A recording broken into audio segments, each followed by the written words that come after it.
Hello વિદ્યાર્થી મિત્રો, તો સ્વાગત છે તમારું ઇન્સ્પાયર એકેડમીના વિડીયો લેક્ચર્સમાં. અને આપણે અભ્યાસ કરી રહ્યા છીએ સુરેખ પથ પર ગતિ, ભૌતિક વિજ્ઞાન ધોરણ 11. તો એ સુરેખ પથ પર ગતિમાં આગળના લેક્ચર્સમાં આપણે પ્રવેગ બાબતે થોડી ઘણી ચર્ચા કરી હતી કે પ્રવેગ શું છે, ધન પ્રવેગ શું છે, ઋણ પ્રવેગ શું છે તે પણ જોયું હતું આપણે. અને આપણે એ પણ ખાસ નોંધ્યું હતું કે વેગ સમયના આલેખનો ઢાળ પ્રવેગ આપે છે, એ જોયું હતું. અને એ બાબતે થોડીક વિશેષ ચર્ચા કરીએ આપણે તો કે જો વેગ સમયનો આલેખ આ પ્રકારનો હોય, આ વેગ, અહીંયા સમય, સુરેખ હોય વેગ સમયનો આલેખ, તો એનો મતલબ આપણે શું પ્રવેગ અચળ લેતા હતા. કારણ કે અહીંયા કોઈ પણ બિંદુ, આ બિંદુ અહીંયા આપણે જોઈએ તો પણ એનો ઢાળ એટલો જ રહેશે, આ બિંદુએ પણ થીટા તો બદલાવાનો છે જ નહીં. કોઈ પણ બિંદુએ જઈએ આપણે, થીટા બદલાવાનો, આને થીટા લઈએ, આ થીટા કહીએ, દરેક માટે એક સમાન થીટા મળે છે કોઈ પણ બિંદુ માટે. એટલા માટે આપણે એ અચળ લેતા હતા અને આ થીટા <90 ડિગ્રી છે, તેથી એ કેવો મળશે, એ ધન મળે. જો અહીં મિત્રો વેગ પણ ઉપરની અક્ષમાં દર્શાવેલો વેગ છે એટલે વેગ ધન છે, પ્રવેગ પણ ધન છે, તો અહીંયા ગતિ વધશે.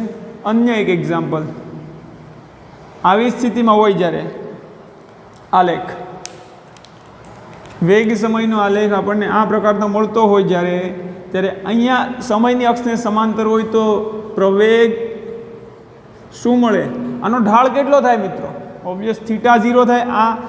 આ આલેખનો અથવા તો આ જે આલેખ આપણને મળે છે વેગ સમયના, તેનો સમયની અક્ષ, આ સમયની અક્ષ અથવા તો ધન એક્સ અક્ષ સાથેનો ખૂણો કેટલો થાય, 0. કારણ કે આ બંને રેખા સમાંતર છે એટલે તેમની વચ્ચેનો ખૂણો 0. ખૂણો 0 એટલે tan 0 અને tan 0 ની કિંમત 0, એટલે પ્રવેગ આપણને મળશે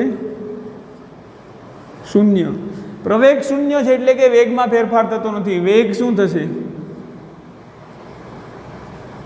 અચળ. એમ પણ જોઈ શકીએ કે દરેક ક્ષણે જો વેગનો, માનો કે અહીંયા 3 મીટર પ્રતિ સેકન્ડનું મૂલ્ય હોય આ આલેખમાં, 1, 2 અને અહીંયા 3, તો દરેક સમયે વેગ તો 3 મીટર પ્રતિ સેકન્ડ મળે છે. અહીંયા 1 સેકન્ડ લઈએ, અહીંયા 2 સેકન્ડ, અહીંયા 3 સેકન્ડ, અહીંયા 4 સેકન્ડ.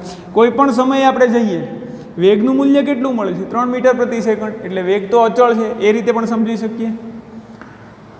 અને આપણે આ ચેપ્ટરમાં નિશ્ચિત નિયમિત અચળ પ્રવેગ પૂરતું આપણે મર્યાદિત રહેવાનું છે કે આખા ચેપ્ટરમાં પ્રવેગ આપણે જ્યાં પણ અભ્યાસ કરશું ત્યાં સુધી આપણે એવું જ નક્કી કરીશું કે પ્રવેગ અચળ રહે છે. પ્રવેગ અચળ રહે છે એનો મતલબ કે તેના વેગમાં એક નિશ્ચિત સમયગાળામાં એક સમાન ફેરફાર થાય છે, એટલે કે વધે છે અથવા ઘટે છે. અને જો આપણે જોયું હતું અહીંયા પ્રવેગ અચળ છે, પ્રવેગ ધન છે, પ્રવેગ 0 છે, અને આ પ્રકારનો આલેખ મળતો હોય ક્યારેય પણ પ્રવેગનો વેગ સમયનો આલેખ આપણને આ પ્રકારનો મળતો હોય, અને આપણે અહીંયા સમય કહી દઈએ t. તો અહીંયા મિત્રો ઉપર વેગ ધન મૂલ્ય દર્શાવે તો નીચે વેગના કેવા મૂલ્ય, -v કે ઋણ મૂલ્ય દર્શાવશે નીચે. અને આ આલેખનું ધન એક્સ અક્ષ સાથેનો ખૂણો, અને થીટા કહીએ તો >90 છે. થીટા >90 છે એટલે પ્રવેગ તો, જો વેગ સમયના આલેખનો ઢાળ સુરેખ છે એટલે પ્રવેગ તો અચળ છે. સુરેખ મળે એટલે પ્રવેગ અચળ, પણ પ્રવેગ બીજું, થીટા જો 90 કરતાં મોટો હોય ધન એક્સ અક્ષ સાથેનો, તો તેનું પ્રવેગનું મૂલ્ય કેવું થાય, ઋણ. થીટા 90 કરતાં મોટો હોય ધન એક્સ અક્ષ સાથેનો, તો તેનો પ્રવેગ ઋણ થશે. અને આ કિસ્સામાં પ્રવેગ અચળ છે, પ્રવેગ ઋણ છે. અહીંયા જો અહીંયાથી અહીંયા સુધી પહોંચે છે કણ, માનો કે અહીંયાથી કંઈક 1 સેકન્ડ, 2 સેકન્ડ, 3, 4, 5, 6, આ 6 સેકન્ડ હોય, તો કણ જ્યારે 0 સેકન્ડથી 6 સેકન્ડનો સમયગાળો થાય છે ત્યારે જુઓ કણનો વેગ 1 સેકન્ડે કંઈક એટલો હતો, 2 સેકન્ડે આટલો થઈ જાય છે, 3 સેકન્ડે આટલો વેગ મળે, 2 સેકન્ડે અહીંયા આને અનુરૂપ મૂલ્ય મળશે v કરતાં ઓછું, 3 સેકન્ડે આને અનુરૂપ મૂલ્ય મળશે, અને v2 કહીએ, આ v1, v3, 3 સેકન્ડે v2 કરતાં પણ ઓછું, 4 સેકન્ડે આને અનુરૂપ કંઈક મૂલ્ય મળશે v4, 5 સેકન્ડે આને અનુરૂપ મૂલ્ય મળશે v5, અને 6 સેકન્ડ થાય ત્યારે વેગ એનો v6 બરાબર 0 થાય છે. તો જેમ સમય પસાર થાય છે તેમ વેગ ઘટે છે. આગળની નોંધ જોઈએ તો કે વેગ અહીંયા ઉપર છે, એનો મતલબ કે વેગ કેવો છે, ધન. વેગ ધન છે, ઢાળ 90 કરતાં મોટો છે એટલે કે પ્રવેગ ઋણ છે, વેગ ધન પ્રવેગ ઋણ એટલે કે પરસ્પર વિરુદ્ધ દિશામાં હશે, બંનેની નિશાની વિરુદ્ધ હોય એટલે એકબીજાથી વિરુદ્ધ દિશામાં હોય, વિરુદ્ધ દિશામાં હોય એટલે ગતિમાં ઘટાડો થાય, એટલે અહીંયા જો વેગમાં ઘટાડો થાય છે. હજુ જો એને એ પ્રવેગ આપણે આપવાનું ચાલુ રાખીએ તો આ જે પ્રવેગ કંઈક હતો અચળ પ્રવેગ, માનો કે 3 મીટર પ્રતિ સેકન્ડનો સ્ક્વેરનો અચળ પ્રવેગ આપણે લગાડતા હોય આ કણ ઉપર અને કણની આવી ગતિ હોય, હજુ જો આપણે આ કણને પ્રવેગ આપવાનું ચાલુ રાખીએ તો એ કણ અત્યારે તો સ્થિર થઈ ગયો. પેલા જે ધન દિશામાં ગતિ કરતો હતો પણ એને વિરુદ્ધ દિશામાં પ્રવેગ આપ્યો આપણે, કણ આ દિશામાં ગતિ કરતો હતો, આ વેગ હતો, આ કણ આ કિસ્સા માટે આપણે, અને પ્રવેગ આપણે આ દિશામાં લગાડ્યો તો કણ થોડે ઘણે સુધી તો આગળ વધશે અમુક સમય સુધી, પણ પ્રવેગ એનું મૂલ્ય ધીમે ધીમે ઘટાડતો જાય છે. અને પ્રવેગ માનો કે કણ અહીંયા પહોંચે છે ત્યારે કણનો વેગ 0 કરી દે છે આ પ્રવેગને લીધે. હવે વેગ 0 થઈ ગયો એટલે આ બાજુથી તો કણ આવવાનો પ્રયત્ન કરવાનો નથી, પરંતુ હવે વેગ 0 થઈ ગયા બાદ પ્રવેગ તો ચાલુ રહે છે લાગવાનું, તો શું થશે જો વેગ 0 થઈ ગયા બાદ પણ પ્રવેગ લાગવાનું ચાલુ રહેશે? તો કે આ દિશામાં તો કણ હવે ગતિ કરવાનો પ્રયત્ન નહીં કરે, કારણ કે આ ભાઈ પ્રવેગે એને નલ કરી નાખ્યું, વેગ 0 કરી દીધો, પણ પ્રવેગ તો હજી આ દિશામાં ચાલુ જ છે. તો આ કિસ્સામાં કણ પાછો કઈ દિશામાં ગતિ કરવાનો પ્રયત્ન કરશે? હવે કણ આ દિશામાં પ્રયત્ન કરશે ગતિ. તો આ કિસ્સામાં મિત્રો નોંધીએ કે જ્યારે વેગ 0 થઈ જાય છે એના પછી, વેગ 0 થઈ ગયો, આપણે એના પછીનો કિસ્સો લઈએ કે જ્યારે વેગ 0 થઈ ગયો એના પછી તરત જ અહીંયા આપણે જોયું કે પ્રવેગ વેગને અહીંયાથી અહીંયા સુધી કણ પહોંચે છે થોડો ઘણો સમયગાળો, એટલે કે 6 સેકન્ડ થાય છે.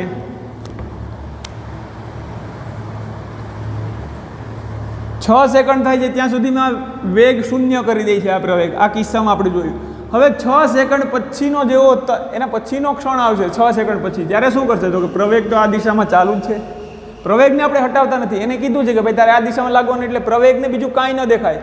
આજ્ઞાંકિત વિદ્યાર્થીની જેમ એ દિશામાં જ એ ધક્કો મારે, નિશ્ચિત સમયગાળામાં એક સમાન ફેરફાર કરે વેગમાં. પ્રવેગનું કામ જ આ છે, પરંતુ વેગ તો 0 થઈ ગયો છે. તો હવે કણ આ દિશામાં તો ગતિ કરવાનો પ્રયત્ન કરવાનો જ નથી, વેગ 0 થઈ ગયો એટલે કણ, એનો મતલબ કે હવે વેગ આ કણ સ્થિર છે. અહીંયા વેગ 0 થઈ ગયો એટલે એક ક્ષણથી કણ કેવો થઈ ગયો? સ્થિર. સ્થિર કણ પર જો આ દિશાનો આપણે પ્રવેગ લગાડીએ તો કણ કઈ દિશામાં ગતિ કરશે? ઓબ્વિયસ દેખીતી વસ્તુ છે કે કણ આ દિશામાં ગતિ કરશે, પરંતુ આપણે વેગને ધન લીધો તો આ પ્રવેગને ઋણ લઈશું, આ પ્રવેગને પણ આપણે ઋણ લઈશું. આ દિશાના વેગને ધન લીધો હતો, તો હવે આ દિશાના વેગને ધન લીધો હતો v પોઝિટિવ, તો આ દિશાને કેવું લઈશું? v negative. અહીંયા v નેગેટિવ થશે ને પ્રવેગ તો એ ઋણ દિશામાં જ ચાલુ છે. તો હવે જો મિત્રો t બરાબર આપણે 6 સેકન્ડે કણ સ્થિર થઈ ગયો છે, તેના પછી એના પછીના કિસ્સામાં આપણે જોઈએ કે કણ પર પ્રવેગ પણ ઋણ દિશામાં પહેલેથી લાગતો હતો એમ જ ચાલુ રહે છે, અને વેગ કણ આ દિશામાં ગતિ કરશે એટલે કણનો વેગ કેવો થઈ જશે? ઋણ. પ્રવેગ ને વેગ બંને એક દિશામાં થાય છે.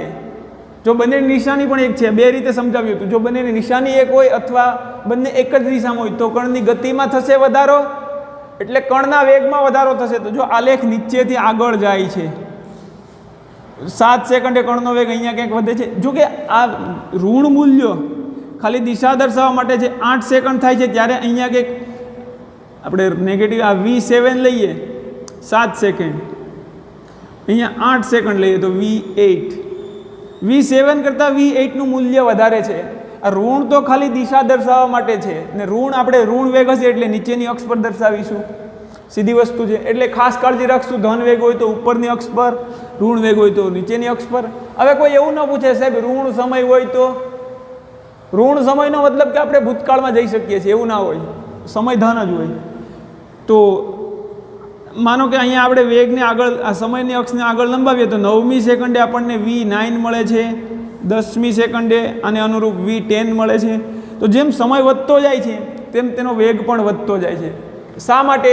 આગળ નોંધ જોઈ હતી આપણે કે અહીંયા t બરાબર 6 સેકન્ડ પછી વેગ અને પ્રવેગ એક જ દિશામાં થઈ જાય છે. બંને એક જ દિશામાં છે તો એ શું કરશે? કણની ગતિ વધારવાનો પ્રયત્ન કરશે. આ વસ્તુ ખાસ નોંધીશું. તો આના ઉપરથી આપણે થોડો ઘણો કન્સેપ્ટ ક્લિયર થઈ જાય. તો જો કોઈ પણ રાશિ ધન હોય તો ઉપર દર્શાવીશું, ઋણ હોય તો નીચે દર્શાવીશું. એવી જ રીતે અહીંયા વેગ છે, વેગ ધન તો ઉપર, ઋણ તો નીચે. હવે સ્થાનાંતર ધન હોય તો ઉપર, ઋણ હોય તો નીચે, પ્રવેગ ધન હોય તો ઉપર, ઋણ હોય તો નીચે, એ વસ્તુ ખાસ નોંધીશું. તો હવે આપણે પ્રવેગને સમજવા માટે એક ઉદાહરણ લઈએ કે કોઈ કાર છે કે જે ગતિ કરવાની શરૂઆત કરે છે, તો આપણે પણ ગતિ કરતું રહેવું જોઈએ, અધોગતિ કરવી ન જોઈએ, ઉર્ધ્વ ગતિ કરવી જોઈએ, એટલે કે આપણો વિકાસ કરવો જોઈએ, વિકાસ ઋણ દિશામાં ન થવો જોઈએ. તો આ કાર ગતિ કરવાની શરૂઆત કરે છે અને કારના વિવિધ સમયે વેગ કેટલો છે તેનો આલેખ આ પ્રકારે મળે છે. તો કે કારનો વિવિધ સમયે વેગ, જ્યારે કાર 2 સેકન્ડનો સમય થાય છે ત્યારે એનો વેગ એટલો કાંઈક હશે, આ 2 સેકન્ડનો સમય છે ત્યારે વેગ અહીંયા આ મૂલ્યને અનુરૂપ એનો વેગ હશે, 4 સેકન્ડનો સમય થાય છે ત્યારે આ મૂલ્યને એનો અનુરૂપ, આ મૂલ્યને અનુરૂપ અહીંયા જે વેગ હશે તે 4 સેકન્ડે વેગ હશે. એવી જ રીતે આપણે કારનો વેગ સમયનો આલેખ દોરીએ તો આપણને આ પ્રકારે મળે છે. એટલે કે આ સૂચવે છે કે કાર, હવે જો વેગ સમયના આલેખ મિત્ર શું આપે? ઢાળ આપે. અને વેગ સમયનો આલેખ ઢાળ છે, જે વેગ સમય આલેખનો ઢાળ પ્રવેગ આપે છે. અને વેગ સમયના આલેખનો ઢાળ વધતો હોય એટલે પ્રવેગ વધતો હોય, તો આ કિસ્સામાં જુઓ, દરેક આ બિંદુએ જે ખૂણો મળે છે તેના કરતાં આ એ બિંદુએ જે ખૂણો છે તેના કરતાં બી બિંદુએ ખૂણો વધવાનો છે. તમે જોયું કે આ પ્રકારનો આલેખ હોય તો અહીંયા જે આપણે આ પ્રકારનો આલેખ છે, અહીંયા જે ખૂણો એટલો બનાવે છે એના કરતાં અહીંયા ખૂણો વધવાનો છે. અને થીટા એ કહીએ, થીટા તો આખો અલગ જ થઈ ગયો, અને આને થીટા બી કહીએ તો થીટા બી એ થીટા એ કરતાં મોટો છે, અહીંયા ઢાળ વધારે છે, તો અહીંયા પ્રવેગ વધે છે. વેગ તો આપણને વેગ સમયનો આલેખ છે જોઈને જ ખબર પડે કે સમય સાથે વધે છે, પણ એનો મતલબ કે એ કરતાં બી પાસે પ્રવેગ વધે છે. અહીં પ્રવેગ અચળ નથી. જો વેગ સમયનો અહીં પ્રવેગ અચળ હોત તો આપણને વેગ સમયનો આલેખ કેવો મળે? વેગ સમયનો આલેખ આપણને સુરેખા મળત. પરંતુ ખાલી એક આ એક્ઝામ્પલ માટે સમજીએ કે અચળ પ્રવેગ નથી, નહીંતર આપણે સંપૂર્ણ ચેપ્ટર દરમિયાન પ્રવેગ અચળ ધારવાનું છે. અહીં પ્રવેગમાં ફેરફાર થતો જાય છે અને 0 થી 10 સેકન્ડ સુધી પહોંચે ત્યારે તેનો વેગ 24 મીટર પ્રતિ સેકન્ડ થઈ જાય છે. જ્યારે 10 સેકન્ડનો સમયગાળો થાય છે ત્યાં સુધીમાં તેનો વેગ વધી અને 24 મીટર પ્રતિ સેકન્ડ થાય છે. તો આપણે આને ઓ કહીએ અને એ કહીએ, તો ઓ થી એ દરમિયાન એના વેગમાં કંઈક ફેરફાર થયો હશે, તો ઓ થી એ દરમિયાન એનો સરેરાશ પ્રવેગ કેટલો નોંધી શકીએ આપણે? સરેરાશ પ્રવેગનું સૂત્ર આપણને ખબર છે, વેગમાં ફેરફાર છેદમાં એ ફેરફાર થવા માટે કેટલો સમયગાળો લાગ્યો. તો ઓ થી એ માટે ઓ ટુ એ સરેરાશ પ્રવેગ એ 12 બરાબર શું થશે? ડેલ્ટા વી. 0 સેકન્ડે એનો વેગ 0 હતો, પ્રારંભિક અને અંતિમ 10 સેકન્ડ અંતિમ સમય થાય છે, તો 10 સેકન્ડે તેનો વેગ 24 મીટર પ્રતિ સેકન્ડ થાય છે. તો કે અંતિમ વેગ માઇનસ પ્રારંભિક વેગ છેદમાં સમયગાળો, તો કે 10 માઇનસ 0 એટલે કે 24 છેદમાં 10, 2.4 મીટર પર સેકન્ડ સ્ક્વેર. આપણને એ ઓથી એનો વેગ મળ્યો. પણ આ વેગ મિત્રો સરેરાશ છે, દરેક ક્ષણે તેનો વેગ જુદો હોઈ શકે.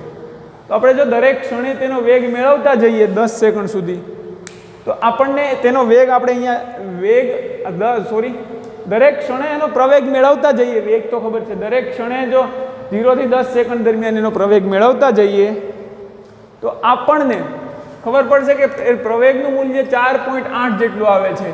તો જો એ જ વસ્તુને આપણે પ્રવેગ સમયનો આલેખ અહીંયા દોરીએ, આ જ ગતિપથ માટે પ્રવેગ સમયનો આલેખ અહીંયા પ્રવેગ દર્શાવે છે, તો 10 સેકન્ડ સુધીમાં એનો પ્રવેગ આપણને મળે છે 4.8. તો આ રીતે દોરી શકીએ. 10 સેકન્ડ સુધીમાં તેનો પ્રવેગ વધી 0 થી વધી અને 4.8 મીટર પ્રતિ સેકન્ડ જેટલો થાય છે.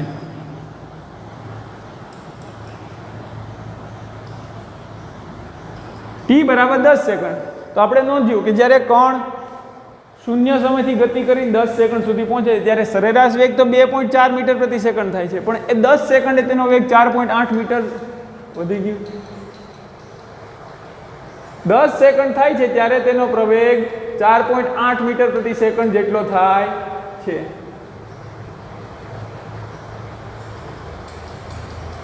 તો હવે 10 સેકન્ડ પછી 10 સેકન્ડ બાદ એથી આપણે આગળ જઈને બી સુધી પહોંચીએ. 10 સેકન્ડ બાદ કણ 10 સેકન્ડથી સ્ટાર્ટ કરીને બી એટલે 18 સેકન્ડ સુધી પહોંચે છે કણ. તો કે 10 સેકન્ડથી લઈને 8 સેકન્ડનો જે સમયગાળો છે ત્યારે જો કણનો વેગ સમયનો આલેખ સુરેખ તો મળે છે પણ સાથે સાથે સમયની અક્ષને સમાંતર મળે છે. એટલે કે 10 સેકન્ડ પછીની દરેક ક્ષણે 18 સેકન્ડ સુધી 10 સેકન્ડથી લઈને 18 સેકન્ડ સુધીની દરેક ક્ષણે કણનો વેગ કેટલો રહે છે? 24 મીટર પ્રતિ સેકન્ડ. દરેક ક્ષણે કણનો વેગ સમાન રહે છે એટલે કણના વેગમાં ફેરફાર થતો નથી. દરેક ક્ષણે કણનો વેગ અચળ રહે એનો મતલબ કે કણમાં કોઈ પ્રવેગ લાગતો નથી, પ્રવેગ શૂન્ય છે. અથવા જો વેગમાં ફેરફાર થતો નથી એનો મતલબ જ આપણે એવું કરી શકીએ કે પ્રવેગ છે નહીં, એટલે પ્રવેગ શૂન્ય છે. પણ આપણે જાણીએ છીએ શૂન્ય પ્રવેગને અચળ પ્રવેગ ગણીએ છીએ. તો એ થી બી દરમિયાન કણનો પ્રવેગ આપણે જોઈએ. એ ટુ બી માટે સરેરાશ પ્રવેગ a12 બરાબર વેગમાં ફેરફાર એ બિંદુ પાસે પણ 24 મીટર પ્રતિ સેકન્ડ રહે છે અને 10 સેકન્ડથી આગળ વધીને 18 સેકન્ડનો સમયગાળો થાય છે. ત્યાં સુધી તેનો વેગ બી ક્ષણે આ જે બી આપણને બિંદુ દર્શાવ્યું છે ત્યાં સુધી 24 મીટર પ્રતિ સેકન્ડ રહે છે. તો પ્રારંભિક વેગ 24 માઇનસ અંતિમ વેગ 24 મીટર પ્રતિ સેકન્ડ છેદમાં 18 માઇનસ 10 જવાબ મળશે 0/8. 0 0/છેદમાં કાંઈ પણ 0. પ્રવેગ કેટલો મળે છે આપણને? 0 મીટર પ્રતિ સેકન્ડ વર્ગ. એ થી બી દરમિયાન એટલે કે કણ 10 સેકન્ડથી લઈને 18 સેકન્ડ સુધી કણનો પ્રવેગ કેટલો રહે છે? 0 મીટર પ્રતિ સેકન્ડ. તો અહીંયા આપણે 10 સેકન્ડે તો પહોંચી ગયા. હવે 10 સેકન્ડથી જેવી 10 સેકન્ડ થાય છે એટલે કણનો પ્રવેગ 0 થઈ જાય છે. તો આપણે આલેખમાં 10 સેકન્ડ અહીંયા 10 સેકન્ડ સુધી કણનો પ્રવેગ કંઈક વધે છે અને 10 સેકન્ડ થાય છે એટલે કણનો પ્રવેગ કેટલો થઈ જાય? 0. તો સીધો 10 સેકન્ડ આપણે 0 પાસે પહોંચવું પડશે આ કણનો પ્રવેગ. આ દિશા જો ઉપર આમ પ્રવેગ દર્શાવતી હોય આ અક્ષ ઊભી અક્ષ તો આપણે 10 સેકન્ડ બાદ સીધો પ્રવેગ આપણે કેટલો કરવો પડે? 10 સેકન્ડ થાય પછી 10 સેકન્ડ એનો પ્રવેગ 0 કરી દેવો પડે. અને આ શૂન્ય પ્રવેગ કેટલા સમય સુધી રહે છે? તો કે 18 સેકન્ડ સુધી. 10 સેકન્ડથી અહીંયા શૂન્ય પ્રવેગ હોય તો 10 સેકન્ડથી લઈને 18 સેકન્ડ સુધી આ આલેખ આવો મળશે. 18 સેકન્ડ ધારો કે અહીંયા છે તો આ આલેખ આપણને આવો મળશે. આ 18 સેકન્ડ અહીંયા 18 સેકન્ડે આપણને પ્રવેગ 0 છે. હવે જેવી 18 સેકન્ડ થાય છે તો 18 સેકન્ડથી 20 સેકન્ડ દરમિયાન 18 સેકન્ડ થાય છે એટલે જે કણ ગતિ કરતો હતો તેને ખ્યાલ આવે છે કે આપણે તો હવે 18 સેકન્ડ થઈ ગઈ છે, હવે રોકાવાનું છે, આપણો વેગ ઘટાડવાનો છે. તો એ શું કરશે? બ્રેક મારવાનો પ્રયત્ન કરશે અથવા તો કણ તેની ગતિ ઘટાડવાનો પ્રયત્ન કરશે. પણ અહીંયા મિત્રો જો વેગ તો ધન જ છે, ધન વેગ ઘટે છે પણ વેગ કેવો છે? ધન. એટલે કે આપણે આ કિસ્સામાં બી થી આને આપણે સી નામ આપી દઈએ. બી થી સી માટે આપણે એવું ધારી શકીએ કે કણનો વેગ ધન છે. આ દિશાને આપણે ધન લઈએ તો હવે વેગ ઘટાડવો છે તો તમે જાણો છો કે જો એને વેગ ઘટાડવો હશે તો પ્રવેગ કરતાં વિરુદ્ધ દિશા વેગ કરતાં વિરુદ્ધ દિશામાં પ્રવેગ લગાડવો પડશે. એટલે કે એને પ્રવેગ બ્રેક મારશે પણ એનો મતલબ આપણે એવું ધારી શકીએ ને કે વેગ કરતાં વિરુદ્ધ દિશામાં એવું કાલ્પનિક બળ લાગે છે કે જેના કારણે એના વેગમાં ઘટાડો થાય છે. નિશ્ચિત સમયગાળામાં એક સમાન ઘટાડો થાય છે. તો એ શું કરશે? અહીંયાથી આ ઘટાડવાનો પ્રયત્ન કરશે, આ પ્રવેગ લગાડશે. તો આ કિસ્સામાં પ્રવેગ ઋણ મળવો જોઈએ. સિમ્પલ આ વસ્તુ તમે એમને પણ સમજી શકો. હવે આલેખ પરથી જોઈએ તો કે જો બી થી સી નો આલેખ આપણને સુરેખ મળે છે. આ સીધી વસ્તુ છે. બી થી સી નો આલેખ સુરેખ મળે છે એટલે બી થી સી 18 સેકન્ડથી 20 સેકન્ડ સુધી કણનો પ્રવેગ કેવો રહ્યો હશે? અચળ પ્રવેગ રહ્યો હશે. વેગ સમયનો આલેખ સુરેખ મળે તો એનો મતલબ કણનો પ્રવેગ અચળ છે. કારણ કે વેગ સમયનો આલેખ સુરેખ મળે એટલે દરેક બિંદુએ કણનો પ્રવેગ અચળ છે. દરેક બિંદુએ કણનો દરેક પોઈન્ટ ઉપર આપણને ઢાળ અચળ મળે, થીટા અચળ મળે એટલે આપણને પ્રવેગ અચળ મળવાનો છે. tan થીટા જ પ્રવેગ થાય વેગ સમયના આલેખનો. અને આ થીટા અહીંયા આપણે જોઈએ વેગ સમયના આલેખનો થીટા ગ્રેટર દેન 90 છે. આ બિંદુ તો આપણે સી કહીએ, આ સી બિંદુ. અને અહીંયા આ જે થીટા મળે છે આ સી બિંદુ પાસે થીટા મળે છે અહીંયા બી થી સી લઈ સુધી આપણને ગ્રેટર દેન 90 મળે છે. અને આગળ તમને મેં કીધું એમ કે જો ખૂણો 90 કરતાં મોટો હોય તો ઢાળ શું મળે? ઋણ. એનો મતલબ કે આ વેગ સમયનો ઢાળ જ પ્રવેગ છે, તો પ્રવેગ કેવો હશે? ઋણ હોવો જોઈએ. આપણને ખબર નથી, પણ આ તો આઈડિયા આલેખ ઉપરથી ખબર પડી કે પ્રવેગ ઋણ હોવો જોઈએ. હવે આપણે ચેક કરીએ બી થી સી દરમિયાન, તો બી થી સી માટે સરેરાશ પ્રવેગ આપણને કેટલો મળશે? જો કે સરેરાશ પ્રવેગ એ તાત્ક્ષણિક પ્રવેગ થશે બી થી સી માટે, કારણ કે પ્રવેગ અચળ છે. સરેરાશ પ્રવેગ દરેક બિંદુએ એક સમાન રહે છે. તો બી થી સી માટે આપણે સરેરાશ પ્રવેગ મળશે A12 બરાબર પ્રારંભિક વેગ કેટલો છે? 24 મીટર પ્રતિ સેકન્ડ. અંતિમ વેગ કેટલો થાય છે? અહીંયા 0 હોય ને 0,0, તો અંતિમ વેગ અહીંયા પહોંચે છે બિંદુ 24 મીટરથી ઘટીને કેટલો થઈ જાય છે?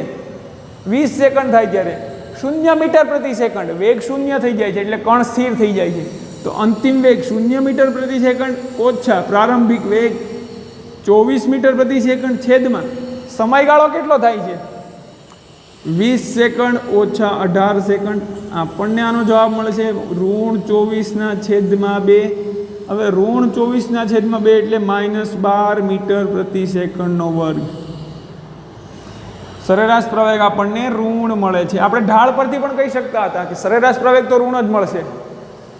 ને અહીંયા તો બીસી સુરેખા છે, એટલે દરેક બિંદુએ પ્રવેગ સમાન છે, એટલે દરેક બિંદુએ તાત્ક્ષણિક પ્રવેગ આપણને જે મળે છે દરેક ક્ષણે તાત્ક્ષણિક પ્રવેગ પણ સરેરાશ પ્રવેગ જેટલો થશે. અચળ પ્રવેગ છે એટલે, અને સુરેખા મળે એનો મતલબ કે પ્રવેગ અચળ રહે છે. દરેક ક્ષણે ક્ષણે પ્રવેગમાં કાંઈ ફેરફાર થતો નથી, એટલે કે જે વેગમાં ફેરફાર થવાનો દર છે તે સમાન રહે છે. નિશ્ચિત સમયગાળામાં એક સમાન વેગમાં ફેરફાર થાય છે. તો હવે બી થી સી માટે આપણને ઋણ મળ્યો પ્રવેગ. તો હવે અહીંયા સુધી તો પહોંચી ગયા 18 સેકન્ડ, અને અહીંયા આપણે 20 સેકન્ડ લઈએ તો 18 સેકન્ડ થાય છે. જેવી કણનો વેગ અચળ હતો એ 10 થી 18 સેકન્ડ, પણ 18 સેકન્ડ પછી કણનો વેગ સીધો કેટલો થઈ જાય છે? 18 સેકન્ડથી 20 સેકન્ડ દરમિયાન સમગ્ર 2 મિનિટ 2 સેકન્ડ દરમિયાન કણનો વેગ -12 મીટર પ્રતિ સેકન્ડ થઈ જાય છે. કારણ કે બીસી સુરેખા મળે છે, તો સુરેખાનો ઢાળ અચળ હોય અને અચળ ઢાળ વેગ સમયનો ઢાળ આપણને પ્રવેગ આપે. તો અહીં ઢાળ અચળ છે એટલે પ્રવેગ અચળ છે. સમગ્ર 2 સેકન્ડ 18 સેકન્ડથી લઈ ને 20 સેકન્ડનો સમયગાળો થાય છે, ત્યાં સુધી સંપૂર્ણ બંને સેકન્ડ દરમિયાન કણનો પ્રવેગ -12 મીટર પ્રતિ સેકન્ડ રહે છે. તો 18 સેકન્ડથી સીધું આપણને 20 આ દર્શાવતું હોય. જો આપણને આ થોડુંક સેપરેટ કરી દઈએ આને, તો આ જો વેગ આના જ માટે પ્રવેગ સમયનો આલેખ દર્શાવતું હોય તો 18 સેકન્ડ પછી સીધું આપણને જેવી 18 સેકન્ડ થાય એટલે કણનો પ્રવેગ કેટલો થાય? -12. તો અહીંયા -12 સુધી નીચે આવવું પડશે. સીધું -12 આવશે અહીંયા સુધી, એટલે સીધું આપણે નીચે આવી જઈશું. ત્રાસો થઈ ગયો થોડોક આલેખ, આપણને સ્ટ્રેટ કરી દઈએ. આ આપણું -12 અને -12 થઈ ગયું. આ આપણને દર્શાવે છે -12 મીટર પ્રતિ સેકન્ડ. હવે -12 મીટર પ્રતિ સેકન્ડ પ્રવેગ ક્યાં સુધી રહે છે? તો કે 20 સેકન્ડથી લઈ આ 18 સેકન્ડથી લઈને 20 સેકન્ડ સુધી. અહીંયા 20 સેકન્ડ હોય તો 20 સેકન્ડ સુધી. જેવી 20 સેકન્ડ થઈ કણનો પ્રવેગ આટલો છે. હવે કણ 20 સેકન્ડે કેવો થઈ જાય છે? સ્થિર થઈ જાય છે. જેવી 20 સેકન્ડ થાય છે એટલે કણ સ્થિર થાય છે. સ્થિર થાય છે એટલે પછી એમાં પ્રવેગ પણ શૂન્ય થઈ જાય, ત્યાં ઊભી જ જાય છે કણ. સમય સાથે તેનું સ્થાન નથી બદલાતું, એનો વેગ નથી બદલાતો, ને વેગ બદલાતો નથી એટલે પ્રવેગ કેવો થઈ જાય? શૂન્ય. તો 20 સેકન્ડ થાય એટલે સીધો પ્રવેગ પાછો આ શૂન્ય પ્રવેગ તો અહીંયા પડશે, અહીંયા સુધી પહોંચવું પડશે. અહીંયાથી પાછો સીધું એ 20 સેકન્ડે પહોંચશે. આ રેખા સુરેખ બનવી જોઈએ. આ બંને રેખા સીધી રેખા જેવું ધારી લો, ભલે તમને સેજ વળાંક દેખાતો હોય. તો અહીંયા જેવી 20 સેકન્ડ થશે એટલે કણનો પ્રવેગ કેટલો મળશે આપણને? અહીંયા તો અહીંયા આ કોઈ પ્રવેગ નથી દર્શાવતો આ મૂલ્ય. 18 સેકન્ડ પ્રવેગ, એનો 18 સેકન્ડ સુધી વેગ આ પ્રવેગ 0 રહે છે. પછી જેવી 18 સેકન્ડ થાય છે કે એનો પ્રવેગ સીધો -12 મીટર પ્રતિ સેકન્ડ થાય છે. અને એ પ્રવેગ કેટલા સુધી સમાન રહે, કેટલા સમય સુધી રહે છે? તો કે 18 સેકન્ડથી 19 અને 20 સેકન્ડ સુધીનો સમયગાળો થાય છે, ત્યારે કણનો પ્રવેગ -12 મીટર પ્રતિ સેકન્ડ રહે છે. અને 20 સેકન્ડ જેવો સમયગાળો થાય છે એટલે કણનો પ્રવેગ ઘટીને પાછો કેટલો થઈ જાય છે? સીધો 0. તો આપણે પ્રવેગ સમયનો આલેખ આ રીતે દોરી શકીએ. પરંતુ મિત્રો મેં તમને અગાઉ કીધું હતું કે પ્રવેગ સમયનો આલેખ આપણને આગળ નોંધ્યું કે પ્રવેગ સમયના આલેખનો ઢાળ આપણને ઝટકો અથવા ઝર્ક કહીએ આપણે. ઝટકો ઇંગ્લિશમાં કહીશું ઝર્ક. તો આ પ્રવેગ સમયના આલેખનો ઢાળ આપણને ઝર્ક આપે છે. વેગ સમયનો આલેખનો ઢાળ કેમ આપણને પ્રવેગ આપતો હતો, પરંતુ આપણે જ્યાં સુધી અભ્યાસ કરવાનો છે આ ચેપ્ટરમાં ત્યાં સુધી પ્રવેગનો ઢાળ આપણને પ્રવેગ બદલાશે નહીં. અહીંયા જો 0 થી 10 સેકન્ડ દરમિયાન તો પ્રવેગ અલગ અલગ મળે છે, બદલાય છે, પ્રવેગ વધતો જાય છે, કારણ કે આ ઢાળ વધતો જતો હતો. પરંતુ આપણે અભ્યાસ કરવાનો છે કે પ્રવેગ અચળ રહે છે સંપૂર્ણ ચેપ્ટર દરમિયાન. આ તો ખાલી તમારી જાણકારી માટે કહું છું કે પ્રવેગ સમયના આલેખનો ઢાળ ઝટકો આપે છે. ઝર્ક પ્રવેગ સમયના આલેખનું ઢાળનું મૂલ્ય એક ઝર્ક મળે છે. ઝર્ક એટલે ઝટકો કેટલો લાગે છે એ. તો અહીંયા આપણે સરેરાશ પ્રવેગ અને તાત્ક્ષણિક પ્રવેગ વિશે થોડી ઘણી સમજૂતી મળી ગઈ છે. આ ચેપ્ટર આપણે અચળ પ્રવેગ પૂરતું મર્યાદિત રાખવાનું છે. હવે આપણે જોઈએ કે ધન પ્રવેગને આપણે મેં તમને સમજાવ્યું હતું આગળના લેક્ચરમાં કે ધન પ્રવેગ કોને કહીશું, ઋણ પ્રવેગ કોને કહીશું, એ આપણે સમજી ગયા છે. તો હવે ધન પ્રવેગના અને ઋણ પ્રવેગ ક્યારે હોય તે નોંધીએ કે જો આપણી પાસે સ્થાનાંતર સમયના આલેખ હોય, એટલે કે આપણી પાસે એક આવો આલેખ છે જે સ્થાનાંતર સમયનો છે x/t, અને એ આલેખનો વક્ર આપણને જો આવો કંઈક મળતો હોય, એ આલેખનો વક્ર આપણને આવો કંઈક મળતો હોય, દાખલા તરીકે આવો ધારી લો, વાટકા જેવો પણ સીધો વાટકો. તો આવા કિસ્સામાં આપણે જોઈએ છીએ કે જેમ કણનો આપણે આગળ જતા જઈએ તેમ કણનો ધન x અક્ષ સાથેનો ખૂણો વધતો જાય છે.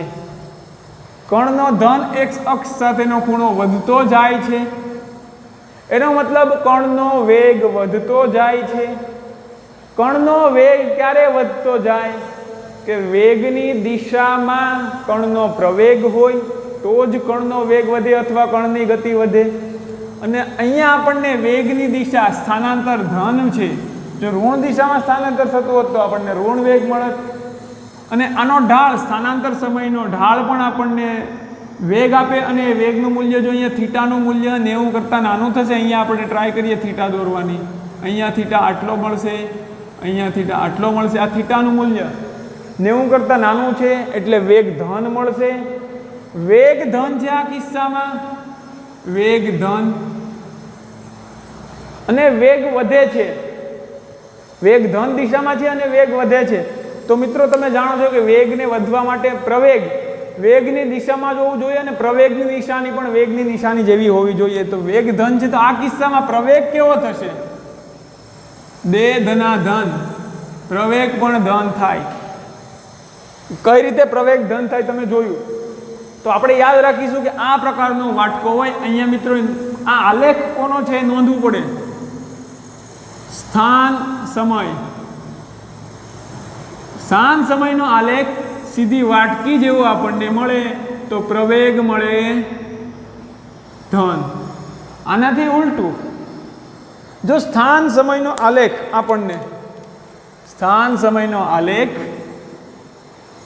આપણને આ વખતે સીધી વાટકી હતી, વાટકી ઉલટાવી નાખો તો આ પ્રકારનો મળે.